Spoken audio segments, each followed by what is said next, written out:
What's good? It's your boy Fanon. Okay, I'm going to talk about some more of this heavyweight boxing. Boxing has been popping this year. Thank you, Deontay Wilder. Thank you, Tyson Fury, for making that great fight, which has continued to have a really good discussion about who won, all that nonsense, even though at the end of the day, man, it was a draw. And people that don't think it was a draw, you know, you can sit on that for the rest of your lives. It was a draw. But that said, there's a channel called Boxing Social. Boxing Social had an interview with Ben Davidson, who was the trainer for Tyson Fury, and he said something in that podcast that was interesting. He said maybe Anthony Joshua and Tyson and Deontay Wilder need to fight, and then the winner of those can fight Tyson Fury. So now that's his trainer. That's not, that is not Tyson Fury. For my take on Tyson Fury, man, Tyson Fury is a stand-up dude. Tyson Fury said he wanted to do that rematch. I believe Tyson Fury will follow through with the rematch. And nor do I really think that at the end of the day, Tyson Fury's got a lot of leverage. I mean, he's got a leverage. If he doesn't want to take the fight right away, he doesn't have to take the fight. But he's going to have to go and fight somebody. And I'm not sure if he is quite back where he thinks, where at least where Ben Davidson thinks he is. Also, I'm going to talk about something about that came out on Ring Magazine. Ring Magazine saying that Anthony Joshua and and Gerald Big Baby Miller could be in the spring of next year, which, man, honestly, man, it's funny to me because I've been saying that for going on a year now.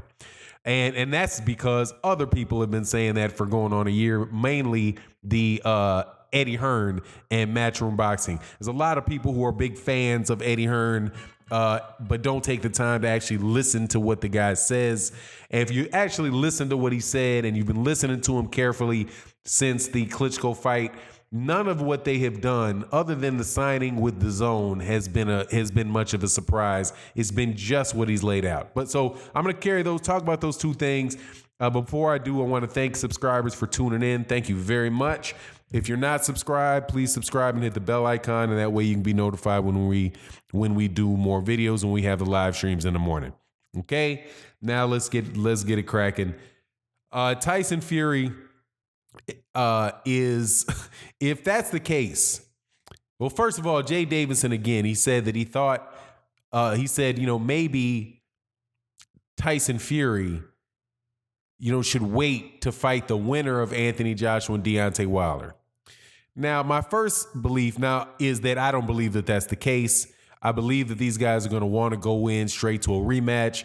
Tyson Fury said that he wanted a rematch. Deontay Wilder said they wanted a rematch.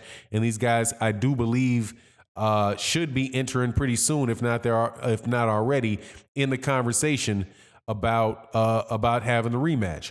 And Tyson Fury, at the end of the day, is going to be the one that's going to decide whether or not he's going to take that fight or not. And also Deontay, and the other side of that is Deontay Wilder. But let's just assume that that's Tyson Fury's take on the matter.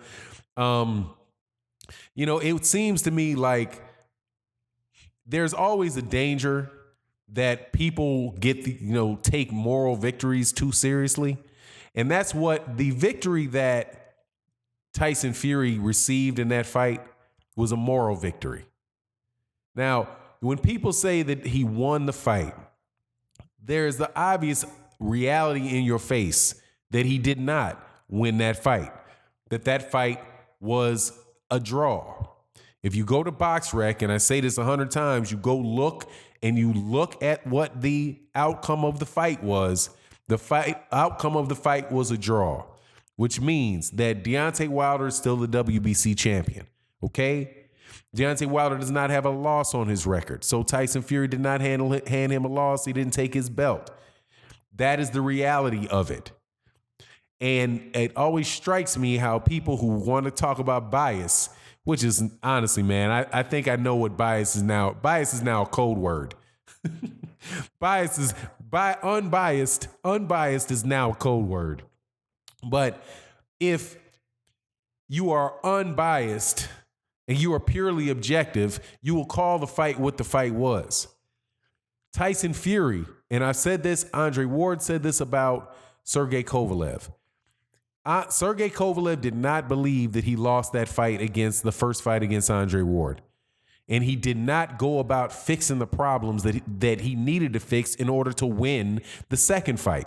But if he would have taken that fight and looked at that fight like there are other things that I should have done, I didn't get the job done, and that's what the fact is, he might, probably not, but he might have been able to turn that around in the second fight. Same thing for Gennady Golovkin. Gennady Golovkin, after his initial draw with Canelo Alvarez, swore up and down that he won the fight. He won the fight. Canelo was running and all of this. And he said, okay, but he never changed the way he fought in the second fight. Canelo, on the other hand, looked at his draw and said, hey, he turned around. I can only assume he said, look, these guys said I'm running. I'm not going to run this time.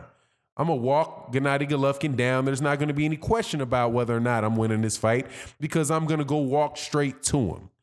So he changed. He accepted what the outcome of the fight was. Apparently, he made the necessary adjustments and he changed. If Tyson Fury, whether he takes his fight first or he takes his fight later, if he does not accept the fact that there's something he did that allowed him to get put on his backside, dang near a lot of people believe unconscious unconscious looking up at the lights twice, then if he doesn't figure out, if he doesn't take that exception, if he doesn't understand that was on him, then the situation is going to repeat itself, man.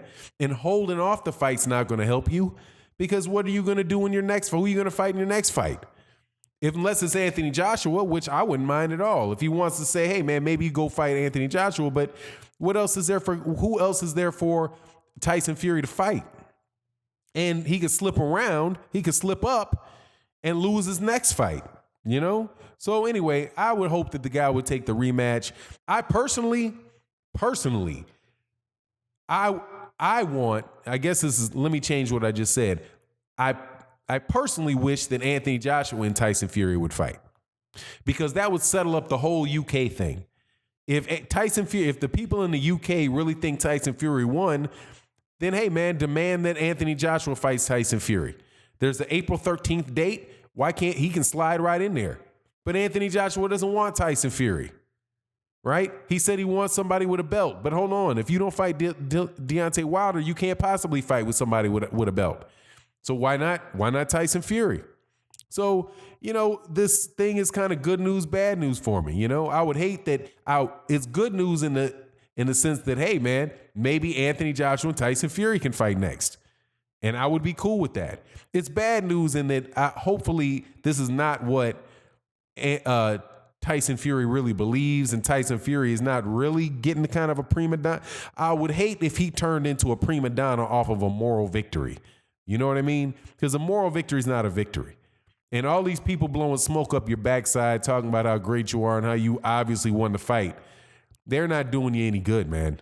They're not doing Tyson Fury any good. Because the fact of the matter is it's a draw. And also the dude wound up flat on his back twice. And I'm telling you, don't be surprised. I thought it would be a split decision win for Deontay Wilder. The first fight, that was my prediction. I didn't predict a knockout. But now I'm leading towards the second fight with Deontay Wilder being a knockout of Tyson Fury. Because Deontay Wilder knows, if he didn't already know, he definitely knows that he can take Tyson Fury out. And Tyson Fury, if he wants to win that fight, is going to have to be a little more aggressive. If Jay Davidson said that, if those conversations are going on, it also could be, you know, if Tyson Fury is trying to pitch that line, it also could be to try to pressure Deontay Wilder into having the fight in the UK, which honestly Tyson Fury don't deserve, and I don't think they should do. So anyway, that is what it is.